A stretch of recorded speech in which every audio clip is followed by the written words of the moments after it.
এলে এটা আমাদের টেপলুয়া, আমাদের পাপার কি ঘুম হয়ে গেল নাকি রে? Guys good morning, welcome back to our new blog. Guys আশা করি তোমরা সবাই ভালো আছো। তো আমরাও ভালো আছি। গাইস আমি এখন সকাল সকাল বাড়িতে, কারণটা হচ্ছে আজকে বুদ্ধ পূর্ণিমা। তোমরা তো ভালো মতনই জানো আমি অমাবস্যা পূর্ণিমায় ঠাকুর পূজা দিই, মানে অন্য দিনও দিই, কিন্তু অমাবস্যা পূর্ণিমায় মানে আমি পৃথিবীর যেই কোনায় থাকি না কেন তো নিরামিষ খাবো। আর হচ্ছে আমাদের বাড়ির যে ঠাকুরগুলোকে আছে তো ওগুলোকে আমি পূজা দিই, কারণ একসময় আমি খুবই অসুস্থ ছিলাম, তখন ঠাকুরের কাছে মানত করছিলাম, মনসা ঠাকুর আরও যে ঠাকুর ঠাকুর আছে ওদের কাছে মানত করছিলাম। তো সেই জন্য আমি অমাবস্যা পূর্ণিমা করে মানে আমাদের বাড়ির ঠাকুরগুলো দিই। আর এমনি তো আমি প্রতিদিন ঠাকুর পূজা দিই, তোমরা জানোই। আর আমি পৃথিবীর যেই কোনায় থাকি না কেন আমার বাড়ির ঠাকুরগুলোকে প্রতিদিনই প্রণাম করি সেই জায়গার থেকে। তো যাই হোক গাইস, আজকে সারাদিনে কী করি না করি তোমরা সম্পূর্ণ ব্লগটা দেখতে থাকো। গাইস এর আগে দেখাইছিলাম না আমাদের ছোট্ট বটবটি গাছগুলা, দেখো এখন ওগুলো কত বড় হয়ে গেছে, ফুল ধরে গেছে গাইস। এই দুটো গাছ তো বিশেষ করে, কারণ এই দুটো গাছ বেডু খায় নিয়েছিল। এই দেখো এগুলোতেও কত সুন্দর ফুল ধরে গেছে। এই দেখো গাইস এগুলোতে ফলও ধরছে, ছোটো ছোটো বটবটি ধরছে। ও দেখছো আমি বাড়ি আসার পরে আমার বেডুটার সাথে কোনো রকম কথাবার্তা বলি নাই না। দেখো তোমরা খালি দেখো ওকে জীব কী করে ভালোবাসা বুঝেই দেখো সবগুলোকে দেখো। পুতুল দেখো আমার মুখের দিকে কী করে চায় আছে। কী হয়েছে পুতুল? পুতুলকে কেউ খাইতে দেয় নাই, আমাদের পুতুল বেটাকে কেউ খাইতে দেয় নাই। ও মা, ওই দেখো টেবুরু আমাকে দেখে ম্যাঁ ম্যাঁ করতেছে, দেখছো। আর এই যে আমার বেটুর সাথে এখন কথা বলি নেই জানো। বেটু বেটু কী হয়েছে বাবা? ওরে আমার বাচ্চা, আমি এখনও কথা বলি নাই আমার বাবাটার সাথে। আমার ছোনা বাবা, আমার ছোনা, আমার বুড়া বেটু বলি ছোনা আমার। গাইস তোমরা একটা কথা জানো, আমার বেটুকে 3বার কুকুর কামড় দিয়েছিল, 3বার। কী অবস্থা, আমি ওকে কতগুলো ইঞ্জেকশন দিয়ে ঠিক করছি, খাইতে পারি না কতদিন, কীভাবে খাওয়াইছি জানো, ভাবতে পারবে না। মানে কী করে যে ছাগলটাকে আমি ভালো করলাম সেটা আমিই জানি। যাই হোক গাইস, আমি এখন এই যে আমার বাচ্চা কাচ্চাগুলোকে বাইন্দে দিই, এখানে সবগুলোকে আমার এখানে বান্ধা হয়ে গেল। তো আমি এখন যাবো স্নানে। গাইস এই যে আমার স্নান হয়ে গেল, আমি এখন মন্দিরে চলে আসলাম। এই দেখো আমাদের ছোট্ট গোপাল, গোপাল এখনও স্নান করে নাই। তো এখন আমি ঠাকুরগুলোকে স্নান টান করাই দেবো। তো গাইস এই দেখো আমার ঠাকুরকে স্নান করানো হয়ে গেল, জামা কাপড় পরানো হয়ে গেল। গাইস এই যে জামা কাপড়গুলো দেখতেছো যে আমি ঠাকুরকে পয়লা বৈশাখে দিয়েছিলাম এগুলা। তো আমার এগুলা পরানোর সৌভাগ্য ঠাকুরকে হয়ই না এতদিন, আমি আজকে এতদিন পর পরালাম। মানে আজকে স্নান করার পরে দেখি এই ড্রেসগুলোই আছে, তো খুব খুশি হয়ে গেলাম, কারণ ঠাকুরকে আমি ড্রেসগুলো পরাই দিয়ে পাইনি কোনো জন্য। তো এখন পরাই দিলাম। আর এখন জামা কাপড় সব ওই যে এখানে বালতির মধ্যে ভিজায় রাখছি, এই যে এখানে এগুলো সব এখন ধুয়ে দিব, ধুয়ে। যাই হোক গাইস আমি এখন এগুলো করি, তোমাদের সাথে পরে কথা হবে, তোমরা সম্পূর্ণ ব্লগটা দেখতে থাকো। আমার ঠাকুরের ফল টল কাটা হয়ে গেল, স্নান টান করানো সবই শেষ। আমি এখন একটু ফুল তুলি। ওই দেখো এরা মনে হয় জল খাবে, ভেজা করছে। আমি এখন পূজা দিচ্ছি রে, পূজা দিয়ে পরে খাইস তোরা জল। দেখছো কেমন প্যা প্যা প্যা প্যা করতেছে এগুলা। তো গাইস ভাবতেছি এখান থেকে কয়েকটা লিচু পাড়িতে ঠাকুরকে দেবো, বুঝছো। এই যে এটা একটু রং ধরছে থাক, দুইটাই দিই, কারণ এগুলো এখনও কাঁচা কাঁচা আছে তো ঠিকঠাক পাকে নেই। তো যাই,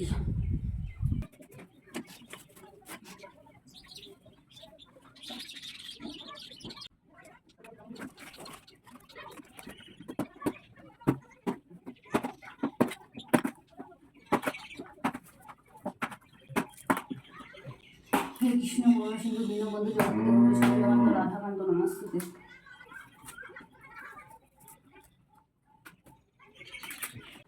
তপ্তকাঞ্চন গৌরাঙ্গী রাধে বৃন্দাবনেশ্বরী বিশ্বভানুসুতি দেবী প্রণমামি। হরি কৃষ্ণ হরে কৃষ্ণ কৃষ্ণ কৃষ্ণ হরে হরে হরে রাম হরে রাম রাম রাম হরে হরে।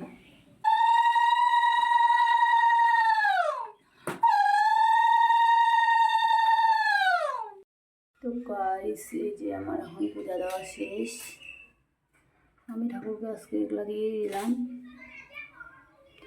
আর আজকে আমাদের বাড়িতে ঠাকুরকে দুপুরবেলা ভোগ দেবে, বুঝছো। এখন সকালবেলাতে আমি এগুলো দিয়ে পূজা দিলাম, তো একটু পরেই ঠাকুরকে ভোগ দেবে দুপুরবেলা।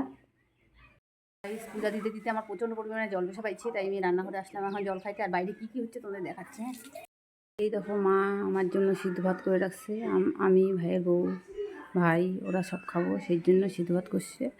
আর এই দেখো এখানে কী কী হচ্ছে।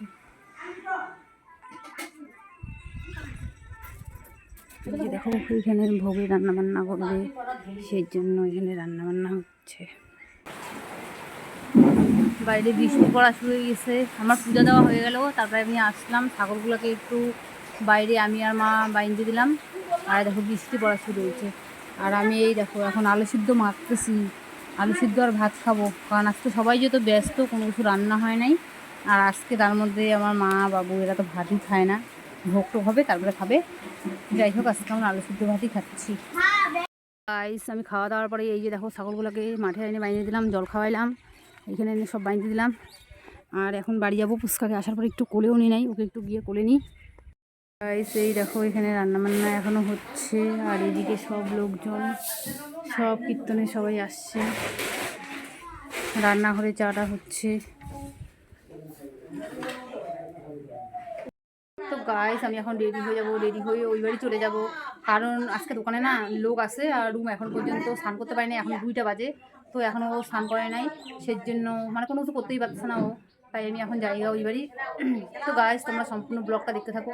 আর তোমরা ভাবতেছো যে এখানে পূজা হচ্ছে কী ব্যাপার, এ খাবে না।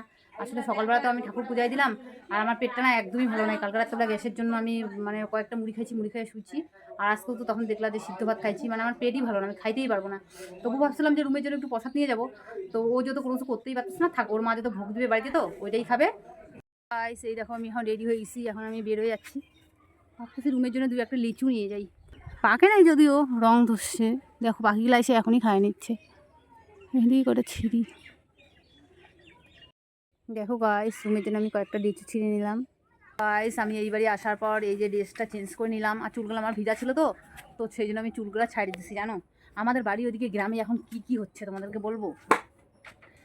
আজকে আমাদের বাড়িতে একটা বউ আসছে, বউটা বলে ভর উঠবে, বউটা কেমন বিড়বিড় করতেছে, ধুর আমার না ভালোই লাগতেছে না এগুলা, এই জন্য আমি চুলটাকে বাইন্ধে রাখছি, বুঝছো। আর এর আগের দিন যেদিনকে বাড়ি গেছিলাম সেদিনকে একটা বউকে ধরছে ভূতে, বুঝছো। তুমি ভাবতেছো মানে তোমরা ভাবতেছো যে গল্পরা জানো, আমি আমার কোমরের মধ্যে লোহা বাইন্ধে রেখে দিচ্ছি, কারণ আমি বাড়ি থাকলে এদিকে সেদিকে ঘোরাফেরা করি, কারণ আমি যে এক জায়গায় স্থিরভাবে থাকতে পারি না।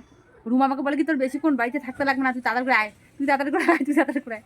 আমাদের এই জায়গাটা কেন জানি এরকম ছিল না জানো, এখন যে কি হয়, একজনকে বলে ঠাকুর ধরে, একজনকে বলে ভূত ধরে, উফ আমার আর ভালোই লাগে না জানো। তো যাই হোক গাইস রুম কী করতেছে তোমাদের দেখাচ্ছি। মেয়ের আজকে ঠাকুর লেপা হয়ে গেছে গা, ও আজকে এই বাড়ির ঠাকুর পূজা দিবে। আমি আসার পরে দেখি রুম দোকান বন্ধ করে দিচ্ছে, দোকান বন্ধ করে দিয়ে স্নানে ঢুকছে। আর এখন দেখো না ফুল ছিটতেছে। আমি সকালবেলা এই বাড়ি থেকে কয়েকটা ফুল নিয়ে গেছিলাম, কারণ খুব ব্যস্ত যেহেতু ছিলাম তোমাদেরকে দেখাতে পারি না, আর ব্লগও করিনি আমি, তারপর করে বাড়িই চলে গেছি, বললাম না কালকে রাত্রেবেলা খাই নাই, সেই জন্য। এই দেখো এ কতগুলো ফুল ছিঁড়ছে, আরও ছিঁড়েই যাচ্ছে ছিঁড়েই যাচ্ছে। কী রে হয় না চচ্চড়ি খাবি ফুলের? এতগুলো ফুল ঠাকুরের কোথায় কোথায় দিবি ভাই?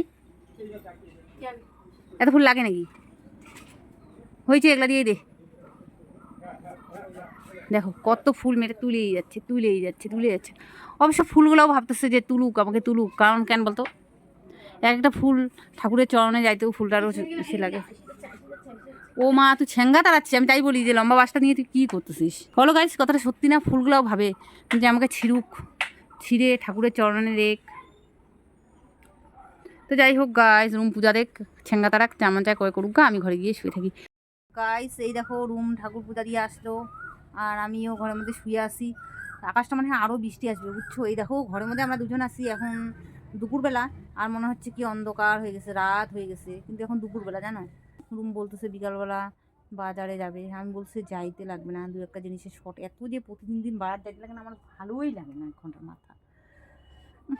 তো যাই হোক গাইস আমি যাইতে পারবো না বাজারটা, আমার ইচ্ছা হয় না বাজার মাল করা, আর বাড়িতে থেকে রান্না বান্না করা, হেন করা তেমন করা, ছাগল গরু দেখা, বাড়ির কাজ করা, ওগুলাই ঠিক আছে, আমার ইচ্ছা হয় না মাল করে দোকান ঘুরে দেয়।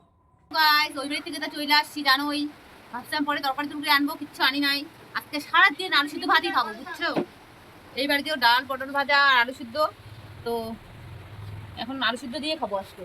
আজকে তো রান্না করতে পারি নাই, যে আজকে কোনো কিছু খাবো না, এগুলোই খাবো আজকে। রাত্রিবেলা লবণ নিব, লঙ্কা নিব, আর ভাত খাবো। হ্যাঁ এ মা তুই আর আমি কি একই ড্রেস পরছি? তো আমি নীলটা পরছি, তুই তাই নীলটা পরছিস, জানি কোথাকার। দেখছো গাইস ও আমি একই রকম ড্রেস পরে যাচ্ছি বাজারে, দে আমি তো বৃষ্টির জন্য এটা বসি, তার মধ্যে বৃষ্টির জন্য এইটা বসছি, আমার সেদিনকার উঠেছিল ঘন্টা মাথা। তো যাই হোক গাইস প্রতিদিন রুম বাজারে যায়, তো তো বাজারে কি করতে যায়, হ্যাঁ, তো এই জন্য আজকে আমি ওর পিঠা ধরছি যে তুই বাজারে কি করতে যাই রোজ রোজ, আমি তাই দেখতে যাচ্ছি। না গাইস, সেই জন্য যাচ্ছি না, আসলে যাচ্ছি ওই যে পুচকার তোড়া টানছিলাম না, তো তোড়াটা কালো কালো হয়েছিল, সেই জন্যই যাচ্ছি ওটাকে ঘুরো দিতে। তুই তোড়া দিচ্ছে সেই জন্য। এই দেখো আমরা দুজন এখন বাজার থেকে আসলাম, আমি ড্রেস চেঞ্জ করছি, ড্রেস চেঞ্জ করে সন্ধ্যা দিলাম। আর রুম তো এখন পর্যন্ত ড্রেস চেঞ্জ করতেই পারি নাই, ওই যেগুলো মালটা আনা হয়েছে ওগুলো গুছাগুছি করতেছে। তো ও এখন যাবে ড্রেস চেঞ্জ করতে। তারপরে এখানে কীর্তন হয়েছে জানো, তো কীর্তনের এখান থেকে আমি প্রসাদ নিয়ে আসছি, ও প্রসাদ খাবে, খিচুড়ি লাবড়া, ও খুব ভালোবাসে, ওর জন্যই গেছিলাম খিচুড়ি আর লাবড়া আনার জন্য। এই দেখো গাইস, রুম এখন কি নিয়ে আসলো, খিচুড়ি। তোমাদেরকে বললাম না তখন যে আসার সময় খিচুড়ি নিয়ে আসছি, তো খিচুড়ি নিয়ে আসলো। দোকানে এখানেই বসে বসে খাচ্ছে, কারণ আমি একা একা যত দোকানে থাকবো সেই জন্য। রুম কখনো আমাকে দোকানে মানে একা একা রাখতে চায় না, ও আসে। কি দেখিস কি করছিস, চাটনি আর খিচুড়ি একসাথে মাখাই নিয়ে আসছিস। দেখো গাইস, আমরা মাল করে নিয়ে আসছি, হ্যাঁ, আমি তোমাদেরকে গল্পটা বলতেছি। আমরা মাল করে নিয়ে আসছি, তো আমি প্রসাদের ওখানে দাঁড়ায় আসি, পাতা নিয়ে দাঁড়ায় আসি, হ্যাঁ, ওখানে খিচুড়ির বালতি গামলা চাটনি সব কিছু আছে। তো বউটাকে বলছি কি, দেও না টোটো দাঁড়ায় আছে, দেও না টোটো দাঁড়ায় আছে। বউটা কী করলো, কয়েক বসো আগে, এইভাবে দেওয়া যাবে না। আরে হাতা দিয়ে তো 2 হাতা তুলে দিলেই হয়ে যায়। আমি আসি, আর একটা বউ আছে, ওই বউটা হচ্ছে আর একটু খিচুড়ি চাচ্ছিল, হ্যাঁ, মানে ও খিচুড়ি নিচ্ছে, ওর একটু খিচুড়ি পোষায় নেই, ও আরও লাগছে। তারপর বউটা কী করলো, মানে যেই বউটা প্রসাদ দিচ্ছিলো ওই বউটা কী করলো, প্রসাদ টসাদ না দিয়ে পাতা আনতে চলে গেলো। নাই নাই নাই, পাত্তা নাই। তারপর বউটা বলছে কি, দাও না আমাকে এখানে উঠায়। আমি হচ্ছে ধরবো, মানুষের জিনিস কিছু বলবো নাকি, দেখে কিছু হবে না, দাও। তারপরে বউটাকে দিলাম। তারপরে ভাবলাম ধুর, বউটাকে যখন দিতে পারি তখন আমিও নিজেও নিতে পারি, আমার কাছে পাতা ছিল, আমিও প্রসাদ প্রসাদ নিয়ে দিয়ে চলে আসছি। দেখো তো, টাকা পয়সা তো দেওয়াই হয়, হ্যাঁ, দিই না আমরা। 100 টাকা দিচ্ছি, 100 টাকা, পুরা 100 টাকা। আর একটুখানি খিচুড়ি দিবে, নাই দাঁড়া করে রেখে দিছে, নাই নাই নাই নাই নাই, যে কি জানি জানো, দাঁড়া করে রেখে দিচ্ছে আমাকে, নাই পাত্তা নাই নাই।